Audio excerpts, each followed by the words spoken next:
આજની આ ચૂંટણી એ કોઈને પ્રધાનમંત્રી બનાવવાની ચૂંટણી નથી. આજની આ ચૂંટણી છે તાનાશાહીને ખતમ કરવાની ચૂંટણી છે. કઈ રીતે તાનાશાહી ચાલુ રહી છે આખા દેશમાં? આપણે છેલ્લા 10 વર્ષનો સમયગાળો જોઈએ તો આખા દેશના મહત્વના વિપક્ષના 25 જે મોટા નેતાઓ છે એમને ઉપર સીબીઆઈ અને ઈડીની રેડ કરવામાં આવી અને એમાં 25 માંથી 23 જણાને ભાજપમાં લેવામાં આવ્યા છેલ્લા 10 વર્ષમાં. હવે જો વિપક્ષ જ નહીં રહે તો તમારો અને મારો અવાજ બોલશે કોણ? પ્રધાનમંત્રી ગમે એટલા હોય, સારા હોય, ખરાબ હોય, પણ લોકોનો અવાજ જ લોકો બોલવાવાળા નહીં હોય, વિપક્ષ જ નહીં હોય તો પછી લોકો કરશે કોણ?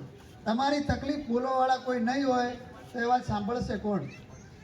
તો આ તાનાશાહીને ખતમ કરવાની જવાબદારી એ મંચ પર બેઠેલા માણસોની નથી, આપણા બધાની છે. તો આ ચૂંટણી અહીંયા મંચ પર બેઠેલા માણસોએ નથી લડવાની, આ ચૂંટણી તમારે લડવાની છે. અને આ ચૂંટણી જો તમે લડશો ને તો જ ચૂંટણી જીતાશે, બાકી જીતાશે નહીં. અને બનાસકાંઠા માટે સૌથી ગર્વની વાત છે કે ઠાકરસિંહભાઈ કે માણા અને નાણાં બંને, એમની પાસે નાણાં છે, આપણી પાસે માણસ છે, પણ આપણા જ માણસો નાણાં આપીને જ્ઞાનીબેન માટે ચૂંટણી લડી રહ્યા છે. બહુ મોટી વાત છે. ગઈકાલે આઈબીનો રિપોર્ટ આવ્યો, એમાં 2 સીટો આખા ગુજરાતની હોટ પર હોય કે જે ખરેખર એ લોકો હારી રહ્યા છે. તો એમાં પહેલા નંબર પર બનાસકાંઠા છે, બીજા નંબર પર ભરૂચ છે. હું ચૂંટણી લડ્યો હતો, હું હારી ગયો તોય અહીંયા છું. ઠાકરસિંહભાઈ જેલમાં પૂર્યા તોય અહીંયા છે. જ્ઞાનીબેન પોતે ધારાસભ્ય છે તોય ચૂંટણી લડે છે. અમે આજે ને આજે છોડી દઈએ ને કોઈ ફરક પડવાનો નથી, પણ અમે આજે એટલા માટે અહીંયા છીએ કે તમારો અવાજ બનીને ઉપરવાળાને થોડું કહેવું પડશે, નહીં તો આપણે ગુલામીમાંથી બહાર નહીં આવીએ. અહીંયા હું આવતો હતો એટલે 2 ભાજપવાળાએ દેખાણા, એમને એમ કે લાવો જોઈએ એ લોકો શું કહે છે. આમ તો સારું કહેવાય આપણા માટે, આપણી વાત સાંભળવા આવે. એમની પાર્ટીમાં એમનું કોઈ સાંભળતું નથી, આપણું સાંભળે તો ઘણું સારું કહેવાય. હું એમને કહેવા માગું છું કે અત્યાર સુધીનું તમે ઇલેક્ટોરલ બોન્ડ સાંભળ્યું હશે, કોઈ સમાચાર સાંભળે ઇલેક્ટોરલ બોન્ડ? આમ તો એને હપ્તો કહેવાય, પણ ભાજપવાળા એને એટલું શણગારીને બોલે ને, લુખ્ખાને ભાજપવાળા એમ કે માનનીય લુખ્ખા, એટલે આપણને સારું લાગે, લુખ્ખો આપણો ખૂબ સારો હશે. ગુંડાને એવું કે માનનીય શ્રી ગુંડા, ભાજપવાળા એવું બોલે એટલે કે આપણો માનનીય ગુંડો એટલે કેટલો સારો ગુંડો કહેવાય.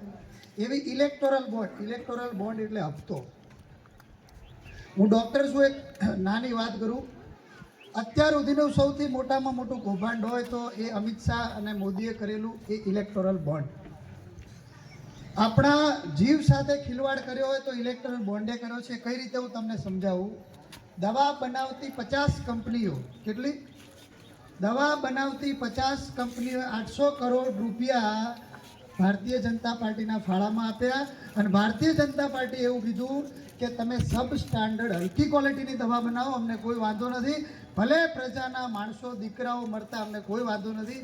એવી 800 કરોડ રૂપિયા લઈ અને 50 કંપનીઓએ નકલી દવા બનાવી. અને આજે આપણને ખબર પડે છે કે લોકો કેમ ટપોટપ મરી જાય છે. હું ભાજપવાળાને એ જ કહેવા માગું છું, અમે ના ગમીએ તો કંઈ વાંધો નહીં, કોંગ્રેસવાળા ના ગમે તો કંઈ વાંધો નહીં, અમે ભેગા થયા એ ના ગમે તો કંઈ વાંધો નહીં, તમારા છોકરા તમને ગમે છે? નકલી દવા પીવડાવીને મારી નાખવા એ કંઈ વ્યાજબી વસ્તુ છે? આ ભારતીય જનતા પાર્ટી કરે છે. તો આપણે સમજવાનું છે કે લોકશાહી જોઈએ છે કે અમિતશાહી જોઈએ છે? આપણે લોકશાહી જોઈએ કે અમિતશાહી જોઈએ? લોકશાહી એટલે તમે જે બોલો એ થાય લોકશાહી, અમિતશાહી એટલે અમિત શાહ બોલે થાય અમિતશાહી. તો હવે આપણે નક્કી કરવાનું છે, આપણે બધાએ ભેગા થઈ અને જ્ઞાનીબેનને જીતાડવાના છે. રસાણા આમ તો સારી વસ્તુ છે, હંમેશા કોંગ્રેસનું સપોર્ટિવ રહ્યું છે અને દેસાઈ સમાજ પણ અહીંયા બેઠો છે. તમે જરાય ચિંતા ના કરતા, કોઈનું પણ પ્રેશર આવે તો બુવાભાઈનું શરીર ત્યાં છે, આત્મા અહીંયા છે, એટલે આપણે આત્માનું સાંભળવાનું છે. તમે જરાય ચિંતા કરતા નહીં, ત્યાં શરીર ફરે છે, બાકી અમને ખબર છે કે અમારી આજુબાજુ જ છે ગોવાભાઈ. એટલે જો એમનું માનતા હોય, એમનો સમજતા હો તો જ્ઞાનીબેનને વોટ આપવાનું છે.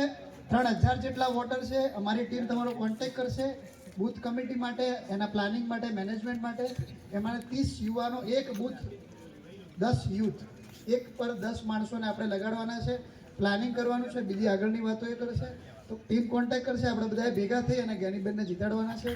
Thank you. અસ્તુ. ભારત માતા કી જય.